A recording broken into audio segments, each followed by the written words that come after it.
কুমিল্লার নাঙ্গলকোট উপজেলার মৌকরা ইউপির চান্দকড়া গ্রামে এক গম্বুজ বিশিষ্ট একটি গায়েবী মসজিদ রয়েছে। মসজিদে বিভিন্ন বিষয়ে মানত করে দান করছেন অনেকেই। দেশের বিভিন্ন জায়গা থেকে আসা মানুষরা আর্থিক সাহায্য করেন তাদের মনের আশা পূরণের জন্য। মসজিদের উসিলায় আল্লাহ পূরণ করেন তাদের মনের বাসনা, এমনটাই দাবি স্থানীয়দের। দিন দেশের বিভিন্ন জায়গা থেকে ধর্মপ্রাণ মুসল্লিরা টাকা, গরু, ছাগল সহ বিভিন্ন সামগ্রী দান করেন। তাদের দানের টাকায় 1994 সালে একটি এতিমখানা নির্মাণ করা হয়।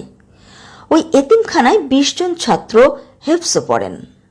গায়েবী মসজিদের 3 কাতারে 8 জন করে 24 জন নামাজ আদায় করতে পারেন। মুসল্লিদের সুবিধার জন্য গায়েবী মসজিদের সাথে সংযুক্ত করে 36 শতক জায়গা জুড়ে নির্মিত হয়েছে মসজিদ। স্থানীয়রা আরও বলেন, মসজিদটি প্রায় 452 বছর আগে তাদের পূর্বপুরুষগণ বন জঙ্গল পরিষ্কার করতে এসে দেখতে পান। পূর্বপুরুষদের গল্পে তারা শুনেছেন সে সময় এখানে কোনো জনবসতি ছিল না।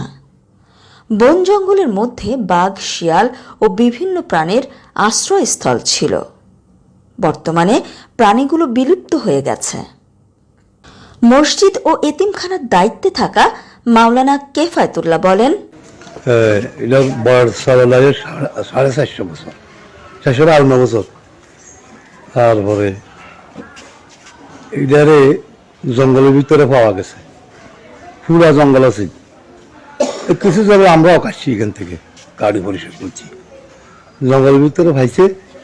এখন কেউ বলে গায়েবী মসজিদ, বুঝলেন, কিন্তু আমরা জানি না, আমরা দেখি না। কেউ বলে হুটগঞ্জের মসজিদ, বুঝলেন।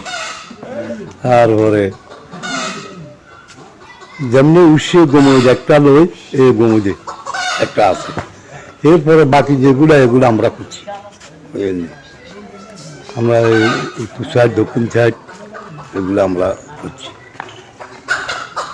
এখন মানুষ বহু দূর দূরান্ত থেকে, নোয়াখালী, চিটাগাং বা সারা বাংলাদেশ থেকে নিয়ত মানত করে এখানে আসে, বুঝলেন। মানুষের নিয়ত করে নিয়ত ফলে। এক মহিলা স্বামী সহ আছে, ছেলে সন্তান হয় না, বুঝলেন।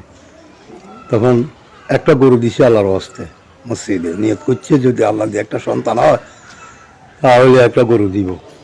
আল্লাহ কবুল করছে, আল্লাহ দিছে, গরু আনিও দিয়ে গেছে মসজিদে।